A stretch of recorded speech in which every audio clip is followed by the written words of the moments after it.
where she died in the back of my mind. Like, I didn't kill her physically. It was something that I decided to do, and I killed her in the back of my mind. So it's all in the mind.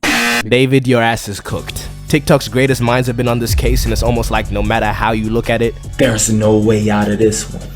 If you're unfamiliar with this whole situation with David, right? This guy D4VD, pronounced David. His black Tesla got impounded somehow. I'm not doing all that research. Fuck you mean? But that's not the issue, it's what's inside the car. Because it was the not altogether body of a teenage girl. And at the time it was not identified right, so I gave David the benefit of the doubt because I was low-key jacking the guy's character at the time. And I was hearing some people say that his car was stolen, so I was thinking, okay, maybe somebody stole his V so the body doesn't get traced back to them or something. Cause that high-key makes sense. Plug. Because you know, no way this guy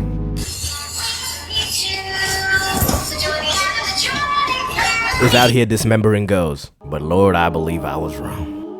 And the identity of the girl ended up coming out, and it was this 15-year-old girl who's been missing for a while now. Her name is Celeste. And now where the whole thing turns from, yeah, I don't think he did it, to damn, actually, him and this girl are connected in so many ways. Let me give you a visual representation, metaphor situation of how cooked this nigga looks. This is David's metaphorical coffin. And you know the saying like, final nail in the coffin? Yeah, well this coffin requires 4 nails, 1 in each corner. First nail, the photos of these two together. That's damn near undeniable, but it kinda is. I'll get into that later. 2, for some reason, bro loves releasing music on her birthday. I don't know, something about September 7th calls him to announce new music. 3, a leaked song called Celeste, where he straight up just says her name in it. You're done. And 4, the matching tattoo on her and David's finger. I don't understand. I don't know what's going on. That's just 4 pieces of evidence there, and I promise you there's a lot more, but these are pretty damning. But a lot of these pieces of evidence also have some big cracks in them. For example, the photos and videos of them together. Every Latina woman with curly hair has now just become Celeste. XQC, you busting your ass on this case. The earrings though. Hold on. I think it's the same. But these are not the same people. Cause to make this shit so much more confusing, there's also another girl named Celeste that is friends with him and has like been on his stream and everything. I see how people do confuse them. They do sort of look similar, which let me just say is fucking insane. Because what is actually the odds of that being the case? If this isn't a coincidence, is this guy David just collecting curly-haired Latina women named Celeste for some reason and then killing them apparently? But anywho, I didn't make this to try and convict this nigga or solve the case. I just wanted to talk about getting fucked on the internet. Thank you.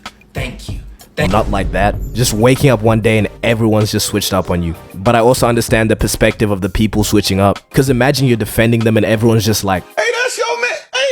Hey, that's your man.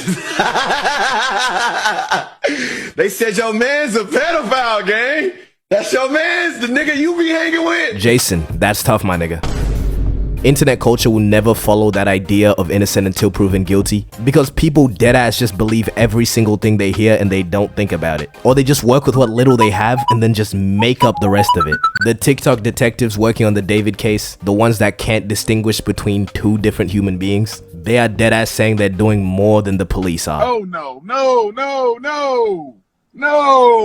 Which, yeah, he has not been arrested yet. You know, this nigga was caught playing Fortnite the other night. They don't got you with dead ass. Actually doing proper investigations, I used to be a cop hater, you know, in 2020 when they killed my boy Floyd.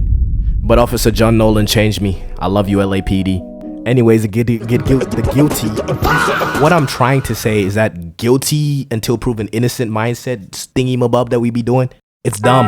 I'm not saying we just throw away every piece of evidence until a court case comes around, but don't go making stuff up or saying somebody is like this or like that when there's not enough evidence, or when the evidence is shady and you know it can still be proven wrong. Y'all try to do that shit to Corey Kenshin. A girl made like a 3-part little TikTok documentary thing talking about her relationship with Corey, right? The main thing she brought up as an issue was the emotional abuse in the relationship, which to sum it up was pretty much just him ghosting her at times. And if you know Corey Kenshin, this nigga went on a 2-year break without saying anything.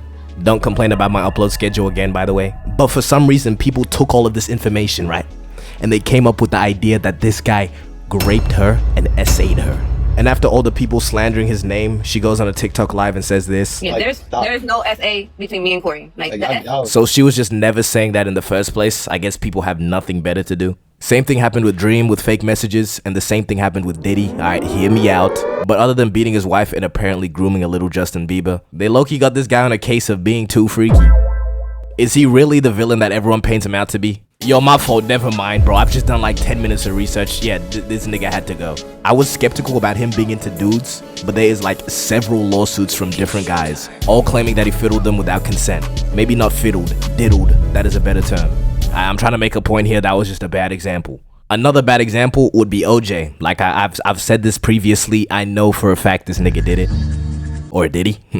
But his history of domestic disputes, the DNA evidence at the scene, the blood trail, the gloves that 1000% fucking fit, all roads lead to OJ. And that fuck ass book, If I Did It, nigga, that shit was framed as a hypothetical. It is a confession. This isn't guilty until proven innocent. This is a case of proven innocent. Yo, fucked up. Go dig up his grave. I don't care. Sort it out. But enough with the bad examples. A good example would be young Philly. If you don't know, he's facing grape charges in Perth. Now the thing is, he was denied to be able to leave for over a year.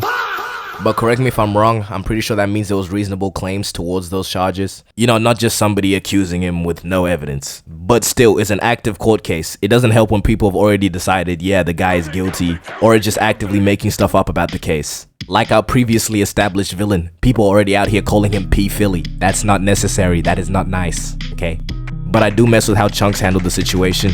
Obviously, him and Philly are good friends, you know, they have a talk show together. And people try to get him on a case of guilt by association, which first things is so stupid. I'll get more into that later. And people expected Chunks to just switch up on his day one on something that is currently just allegations. Yeah, if there was some damning evidence on this guy, I would understand cutting connections completely.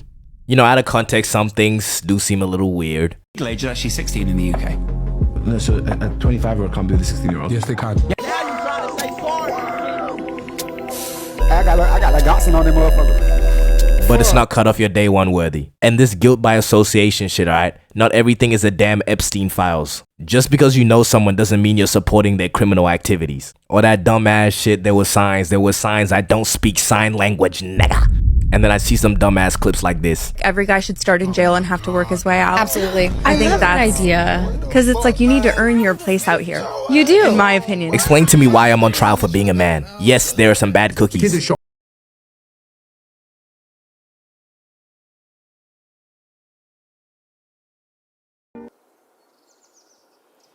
But there's also nice, loving, tall, handsome, humble guys like me. Man hate hurts my feelings, man. I'm guilty of what? Being a man? I didn't choose this lifestyle chose me. Oh my God.